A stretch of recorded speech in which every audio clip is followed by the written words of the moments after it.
Good afternoon, student.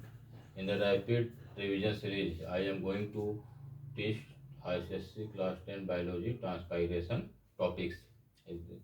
This topic related to chapter number 4. Okay, and today is also 1st March.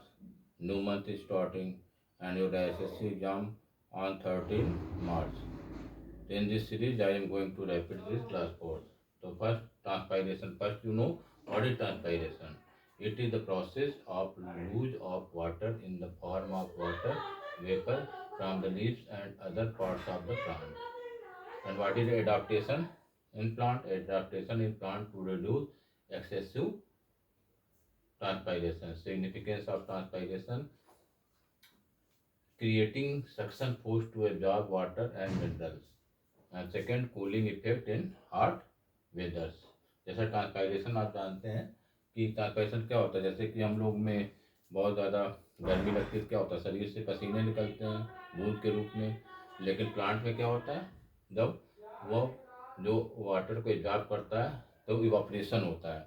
एक evaporation होता है तो क्या होता है, वो वेपर के फॉर्म में जो है बाहर निकलता है, वेपर फॉर्म में, और वही वातावरण में चल जाता है भाई. ठीक है, तो वही क्या कहलाता है, ट्रांसपायरेशन कहलाता है. ठीक है. Adaptation in plant to reduce excessive transpiration. क्या मतलब, क्या क्या ऐसी चीज़ें होती, संरचनाएं होती हैं जो कि ट्रांसपायरेशन को जो है वह कम करने में मतलब कि मदद करती है. Creating suction force to absorb water and minerals. मतलब अंदर रूट जो है क्या होता है, सक्शन फोर्स प्रोड्यूस कराता है, और उस जो है उससे क्या होता है, वह उसका वाटर जो है और मिनरल्स ऊपर पार्ट तक प्लांट पे पहुंचता है. ठीक है. Cooling effect in hot water. बहुत ज़्यादा जैसे गर्मी पड़ रही है, टेम्परेचर 45 डिग्री सेल्सियस हो गया. ठीक. क्या होता है, उस समय इवापोरेशन ज़्यादा होता है, वाटर की ज़्यादा मतलब नीड होती है, तो इवापोरेट ज़्यादा होता है. तो उसमें क्या होता है, प्लांट जो है वो उसका जो है फिजियोलॉजिकल जो प्रोसेस ठीक से रहे, इसके लिए क्या कूलिंग इफेक्ट दे देता है. ठीक है. तो इस तरीके ट्रांसपायरेशन के प्रोसेस है. इसमें जो है ट्रांसपायरेशन, इसकी जो महत्व क्या होता है इसका, यह सक्शन फोर्स प्रोड्यूस करता है, वाटर मिनरल देता है, cooling effect in hot water देता है. ठीक है. इसके लिए देखिए बहुत सारे इसमें जो है एक्सपेरिमेंट्स भी हैं इसमें है. जैसे एक आता है इसमें कि एक आप व्हीकल ले लीजिए, प्लांट उसमें रख लीजिए, और प्लांट को जो है क्या होता है, उसके ऊपर आप पॉलीथीन लगा लीजिए और उसको धूप में रख दीजिए. फिर थोड़े समय बाद आप देखेंगे कि क्या होगा, उसमें से वाटर की बूंदें होंगी. 24 घंटे बाद रख दीजिए, वो क्या वाटर बूंदें, मतलब प्लांट क्या होता है, प्लांट जो वाटर एब्जॉर्ब किया है वेपर फॉर्म में बाहर निकला. ठीक. और वो निकल के एटमॉस्फेयर में चला गया. इससे प्रूव होता है कि उसमें प्लांट में ट्रांसपायरेशन इससे हो रहा है. ठीक है. इस तरीके से एक गैनांक पोटोमीटर होता है. ठीक है.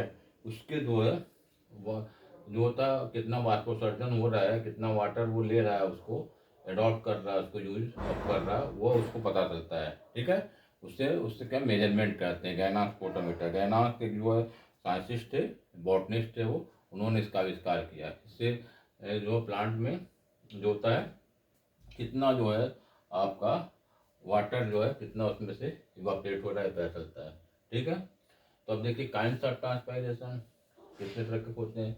स्टोमेटल होते हैं ट्रांसपायरेशन, क्यूटिकुलर ट्रांसपायरेशन और लेंटिकुलर. से स्टोमेटा जानते ही हैं, on the lower surface of leaf present and it help in the photosynthesis also. तो स्टोमेटल से जो छोटी छोटी पोर्स होती है, जो मतलब कि एक प्लांट उठाइए, उसकी लीव्स लीजिए, उस पर मिलियन ऑफ पोर्स होती हैं. ठीक. पर स्क्वायर एरिया में. और क्या होता है, उससे जो है ट्रांसपायरेशन होता है, और धीरे धीरे वाटर ड्रॉपलेट निकलता है और ट्रांसपायरेशन उससे करता रहता है. ठीक है. और क्यूटिकुलर सरफेस जो लीफ की सरफेस है, जैसे सरफेस जैसे पतेली सरफेस एरिया है, इसके ऊपर से भी ट्रांसपायरेशन होता है. जो जितना ज़्यादा जो वाटर जो लिया रहता है, वो धीरे धीरे ट्रांसपायरेशन होता रहता है उसमें. और नेक्स्ट है lenticular, minute opening on the surface of leaf. Leaf surface के छोटा छोटी बहुत सी ओपनिंग होती है, खुली होती है, जो कि वो क्या कहलाती है, लेंटिकुलर सेल कहलाती है. उससे जो है वाटर जो निकलता है, और इससे भी ट्रांसपायरेशन जो होता है. ठीक है. जैसे प्लांट आप देख रहे हैं, नीचे रूट है, लीव्स है. ठीक. अब ये नीचे से जो क्या है वाटर है एब्जॉर्ब कर रहा है सॉइल से, धीरे धीरे देखिए इससे जाते हुए प्लांट ठीक ऊपर जा रहा है वाटर.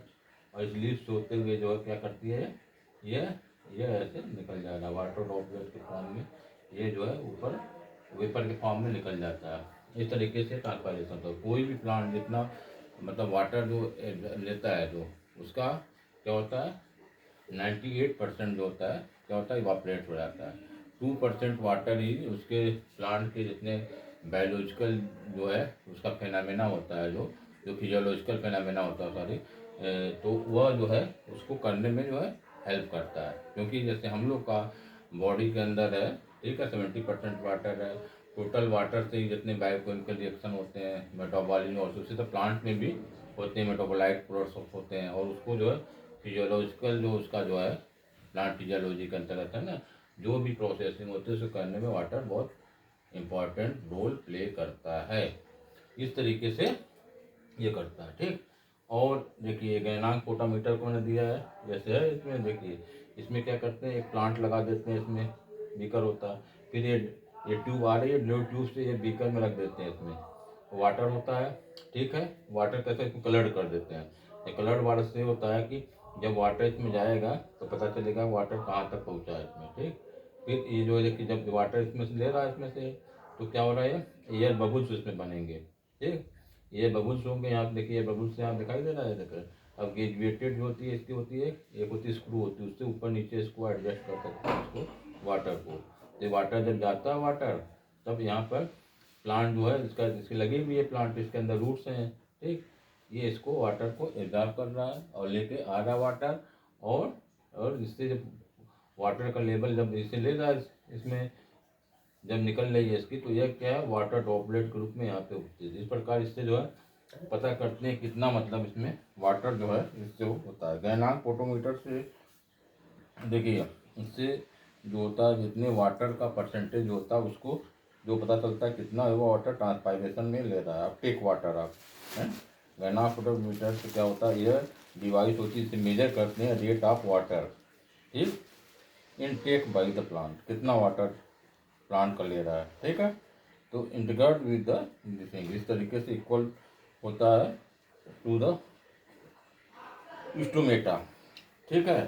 इस तरह गटेशन एक प्रोसेस है, देखिए गटेशन से लिखा हुआ कई कई एग्जाम पूछता भी है गटेशन क्या होता है, ठीक है, ब्लीडिंग क्या होती है, ठीक। तो leaves at the edge of the leaves by हाइड्रोटूट to injured plant uninjured plant, मतलब ये जो होती है लीव्स की किनारे वाला पार्ट ये है ना इसका, वहाँ पे हाइड्रोटूट होते हैं, मतलब एक छिद्र होता है हाइड्रोटूट होता है, ठीक। फिर पेड़ की छाल होती है ना उसके ऊपर, तो वहाँ से क्या होता है, लेकिन अनइंजर्ड इंजर्ड नहीं हो रही, मतलब कोई इसमें चोट या घाव नहीं लगा है, कटा पटा नहीं है उससे, उससे भी जो है यह इवापोरेशन होने में हेल्प करता है। और ब्लीडिंग क्या होती है, it occurs from the any part of the injured plant part, जो इंजर्ड मतलब प्लांट पत्तियाँ कभी कट गई, कभी उसके स्टेम कट गए और कुछ हो गए, तो उस पार्ट से जो है वहाँ से भी जो वाटर का निकलता है और वो इवापोरेशन होता है, ठीक है। अब देखिए इसमें कई फैक्टर हैं, जैसे दो फैक्टर जो होता है ट्रांसपायरेशन को बहुत ज़्यादा प्रभावित करता है, एक्सटर्नल फैक्टर है और इंटरनल फैक्टर। इससे जो बोर्ड में एग्जामिनेशन में क्वेश्चन पेपर में भी आते हैं कि कितना या जो है कितने जो है कौन कौन फैक्टर कितना जो उसको प्रभावित करता है। पहले देखिए जैसे इंटेंसिटी ऑफ लाइट, ठीक, जैसे सोलर एनर्जी आ रही है सूर्य की, तो ये क्लाइमेट पे डिपेंड करता है। जैसे गर्मी के दिनों में जो होता है क्या होता है बहुत ज़्यादा टेम्परेचर होता है, ठीक, तो वाटर ज़्यादा जैसे वो जो है एब्जॉर्ब करेगा और उसको लीफ से निकल करके बाहर जाएगा जाएगा ना, वो एटमॉस्फेयर में जाएगा।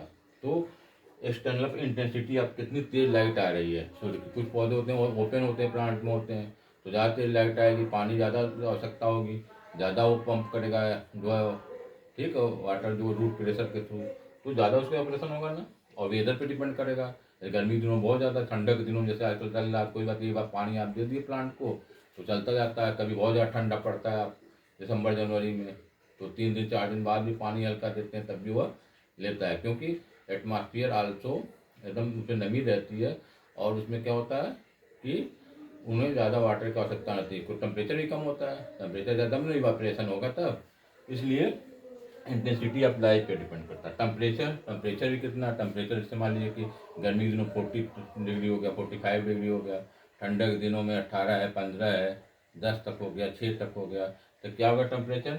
इससे भी जब टेम्परेचर जब ज़्यादा होगा तो ज़्यादा ट्रांसपायरेशन होगा, कम होगा तो कम ट्रांसपायरेशन होगा। ठीक, जैसे हम लोग गर्मी दिनों में है ना, तो जब गर्मी ज़्यादा पड़ती है ज़्यादा पानी पीते प्यास लगती है, और ठंडक दिनों में क्या है, कम पानी पीते हैं। ठीक, तो वो नीड होती है, उसी तरह प्लांट को भी लिविंग थी उसको भी वही नीड होती है। वेलोसिटी ऑफ विंड, हवा भी डिपेंड करता है कि जैसे आंधियाँ चल रही हैं, गर्म हवा बहुत चल रही है, तो उससे क्या होता है, तो जल्दी इवापरेट हो जाए, ट्रांसपायरेशन ज़्यादा होगा, पुल होगा, और उसमें ट्रांसपायरेशन का रेट बढ़ जाएगा। अब जो हवा धीमे चल रही है, ठंडी हवा है, तो कम होगा। जैसे कि लू चलते हैं ना गर्मी के दिनों में, तो कितना ज़्यादा इफेक्ट पड़ता है उस पर, होता है कि नहीं? इस तरीके से वेलोसिटी ऑफ विंड भी इसको प्रभावित करता है। अब CO2 लेवल, कार्बन डाइऑक्साइड का लेवल भी है। कार्बन डाइऑक्साइड ज़्यादा मतलब वो रहेगा तो क्या होगा, उसको लेवल, उसको जो है इवापरेशन की ज़्यादा आवश्यकता होगी, उसमें होगा, तो वो वाटर पंप करेगा उसके रूट प्रेशर के थ्रू, और ट्रांसपायरेशन ज़्यादा होगा। CO2 अगर परसेंटेज कम है, अगर मान लीजिए कम है, तो क्या होगा, वो कम लेगा, तब कम ट्रांसपायरेशन होगा।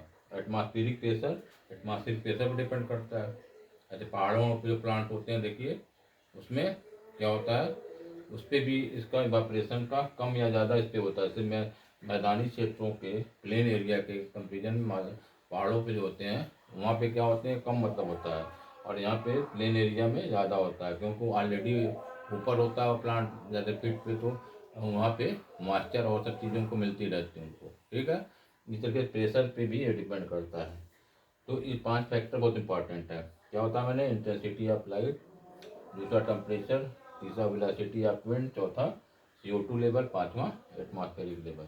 इंटरनल फैक्टर में देखिए, insufficient content of leaf react with transpiration reduce हो जाएगा। इससे क्या होगा, ट्रांसपायरेशन कम हो जाएगा। ठीक, इंटेंसिटी, इनसफिशियंट कंटेंट ज़्यादा मतलब नहीं रहेगी, लिप्स नहीं रहेगी लिप्स में, जैसे ना बहुत से पौधे होते हैं उसमें लिप्स कम होते हैं, तो वहाँ ट्रांसपायरेशन क्या होगा, कम होगा। तो लिप्स ही में वो इसमें मोटा होता है, इतना ज़्यादा लिप्स होगी तो इसमें मीठा ज़्यादा होगा, तो वाटर को पम्प करेगा वो, और वह जो है ट्रांसपायरेशन उसमें तब ज़्यादा होगा, और इसमें क्या होता है, कम होता है, इससे रिड्यूस हो जाता है उसमें, कम में। ठीक, इस तरीके से यह मैंने आपको रैपिड रिवीजन में ट्रांसपायरेशन को मैंने बताया। और ये देखिए, इसमें जो फिगर आप फिगर बना के दे देंगे, अगर आप ऑटोमीटर लेबलिंग दे देंगे, या एक्सटर्नल कैरेक्टर पूछ देते हैं, by which what is the name of instrument by which measure the transpiration rate. ठीक, ये पूछ देता है। ठीक, और डेफिनेशन पूछ देगा। ये शॉर्ट चैप्टर है, और इसमें से 1 मार्क्स के क्वेश्चन, मतलब इस पर डिवीजन 5 मार्क्स के क्वेश्चन आपके बोर्ड एग्जामिनेशन में आते हैं।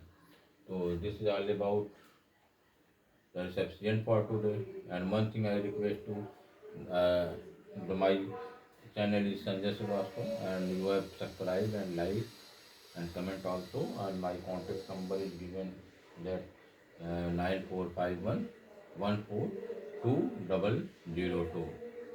So thanks for visiting my channels, and in next day I will come with a new video with enthusiasm and full then devotions you have prepared that video. Okay, have a nice day.